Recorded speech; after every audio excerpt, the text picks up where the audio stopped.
Arsenal have found their new striker.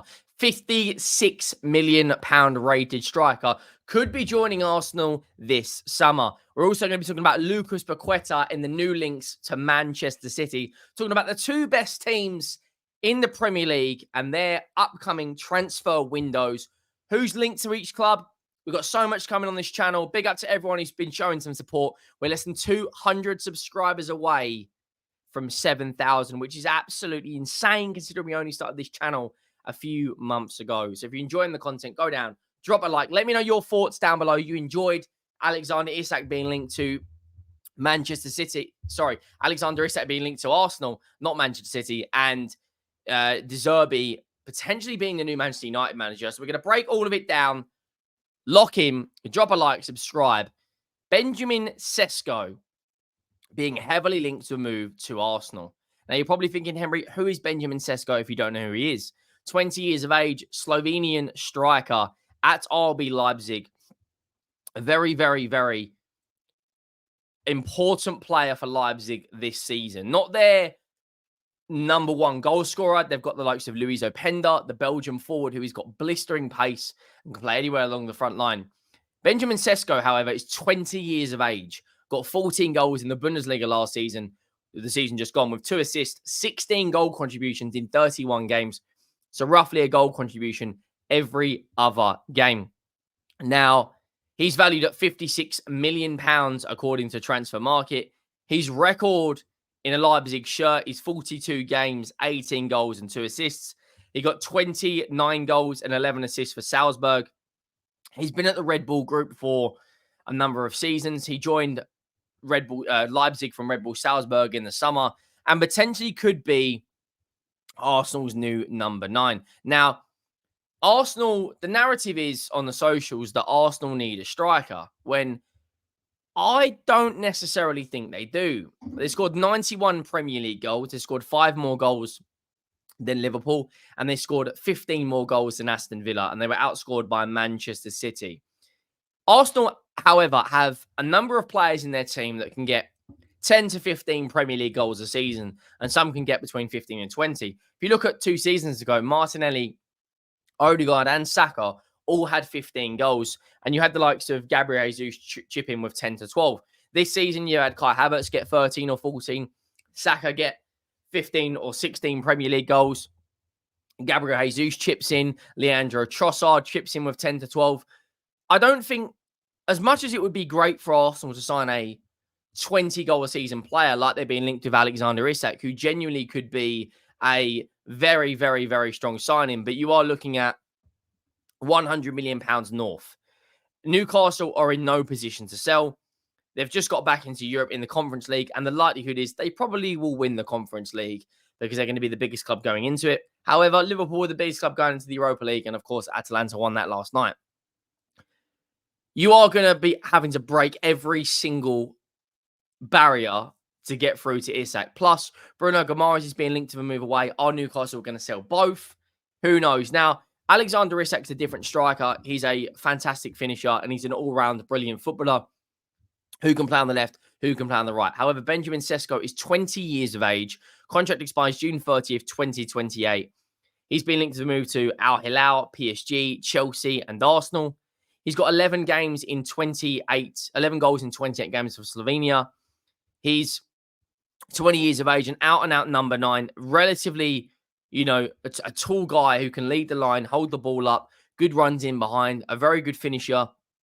He's going to need probably 1 season to kind of, I would imagine, I guess you could say, adapt to the Premier League. Now, of course, Mikel Arteta has now got a, reputation for improving players. Kai Havertz went there. Everyone was saying he's the £65 million flop. He proved every single person wrong. And if you add in a player of Benjamin Sesko's quality, and you've got Benjamin Sesko, Saka, Martinelli, Trossard, Havertz, potentially Gabriel Jesus if he stays, I do think the likes of Ree Nelson and Eddie Nketiah will leave this summer. And you potentially bring in another midfielder who can contribute in the final third, similar to Declan Rice. I think Arsenal genuinely could have a Premier League winning attack on their hand. Declan Rice got 7 goals in the Premier League with 9 assists. So 16 goal contributions in 38 games. What a signing he's been, who can play attacking midfield, defensive midfield, can practically play anywhere. Been a very, very good addition to this Arsenal side. Benjamin Sesko, I think, genuinely could be the guy that Arsenal look to sign in the summer. Young, number 9, goal scoring ability, can play, the number 9 role at a very, very good standard. And to be honest, you're not breaking the bank. £56 million for Benjamin Sesko, of a player of his quality, and the fact that age is on his side. He's only 20 years of age. Potentially could be a fantastic signing. Then you look at other strikers that have been linked with Arsenal. Gyökeres from Sporting in Portugal. I'm always a bit wary when it comes to players coming over from that league. You look at Tottenham signed Vinicius, the striker, not Vinicius Jr., the Vinicius that was doing this against 8th tier teams in the FA Cup. But he had a very good record in Portugal. Darwin Núñez had a very good record in Portugal, was sensational for Benfica. Come to the Premier League and he's not exactly delivered in terms of his price tag. Then you got the likes of Ollie Watkins. Could he do a fantastic job? He already has for Aston Villa. He's probably going to be 80, 90 million. Alexander Isak, we've already spoken about. He's going to be 100 million, in my opinion. Benjamin Sesko probably is the cheaper of the lot of all the players we've spoken about. Then, of course, you've got the likes of Dusan Vlahovic. I don't necessarily think he's an attacking, when Allegri took over Juventus as their manager, he kind of plays at times a pragmatic style. Vlahovic is 24 years of age, 16 goals in 32 games with 3 assists, a very good return. But I think Sesko kind of suits Arsenal better. Vlahovic is going to come in and expect to play every single game,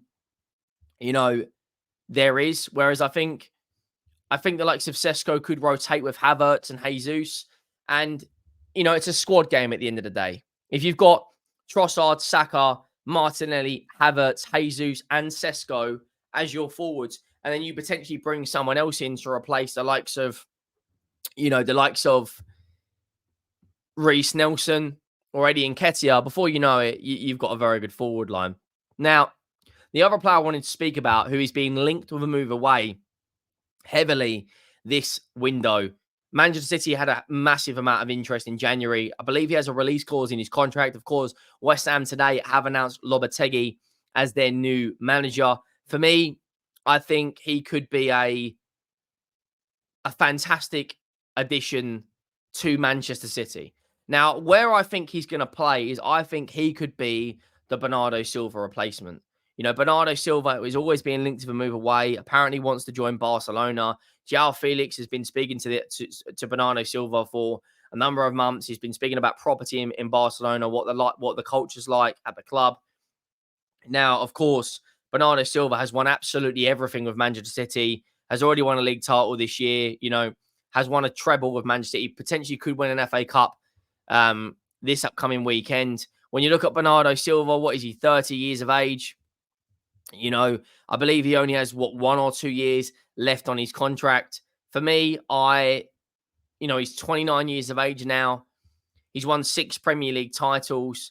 Contract expires June 30th, 2026. He's been at Manchester City now for 7-8 years. This season, he's had a very, very good season. 6 goals, 9 assists in 33 games in the Premier League. He's played 48 games in all competitions. He can play centre mid, right wing, attacking midfield, false 9, left wing, left midfield. He's one of these guys who's just a brilliant, brilliant footballer. Now, if he does go, Lucas Paqueta for me would be a fantastic replacement. He is essentially the main guy at West Ham, 26 years of age. He's another one who can play as a deep line playmaker, attacking midfield, or potentially even left wing. Valued at 65 million euros, got a contract expiring June 30th, 2027. Had a very, very strong season for West Ham. He's played 84 times now for West Ham and got 13 Premier League goals and 14 assists. Not bad considering you're playing a number of positions. I do think in terms of the Premier League and the Conference League and all the European games that West Ham have played in, he's the one that you lean on, who you just know he can create a moment of brilliance out of absolutely nowhere. And, you know, you've got the likes of Matthias Nunes, who's probably going to be settled in and be a better player next season. I do expect the likes of Oscar Bob to be involved more. You know, Jack Grealish is being linked to the move away. Lucas Paqueta for me would be a fantastic addition to Manchester City. You know, you're looking at probably £80 million to bring him in. You know, it's a lot of money. West Ham are in no position to sell, in my opinion. I look at them right now and just think Manchester City right now are probably the most appealing football club to join in the world other than Real Madrid. You know, you've got the likes of Bernardo Silva potentially leaving, Jack Grealish potentially leaving. You know, Rico Lewis, Oscar Bob will probably be given more game time next season. Lucas Paqueta, plus you've got the likes of Kevin De Bruyne, probably isn't going to play 38 games a season next season. He's getting a year older. Phil Foden's coming into his own. Matthias Nunes will be given more game time. Lucas Paqueta genuinely could be a main starter for Manchester City next season. And if West Ham want to, you know, their FFP isn't great. They're not in FFP danger, but, you know, if you could potentially give West Ham £85 million and you give Lopetegui some money, you know, they've already brought in Kudus, they've already brought in Alvarez, James Ward-Prowse.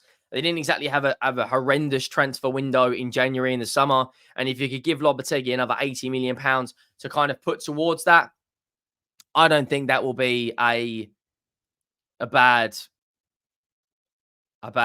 signing at all for Manchester City. I think it will be an absolutely brilliant one. You know, Manchester City have also brought in Salvio from Troyes, who spent a time on loan at Girona. So they always are very busy when it comes down to the transfer window. It's just about now, what does Manchester City want to bring in to their team now? You look at how strong they've been in recent years. This is probably going to be Guardiola's hardest title to win because, you know, Man City are going to be there or thereabouts, but Arsenal are going to improve and go again. And I believe they're the only team currently in the Premier League that can rival Manchester City going into next season. I think Liverpool are going to have a bit of a setback because Jurgen Klopp's no longer going to be there. Chelsea have sacked Pochettino. Man United, new ownership. Tottenham, are they going to back Postecoglou? So many different questions. But make sure you get your comments in, subscribe to the channel, like the video. I'll see you all in the next one. Thank you for watching. I am out.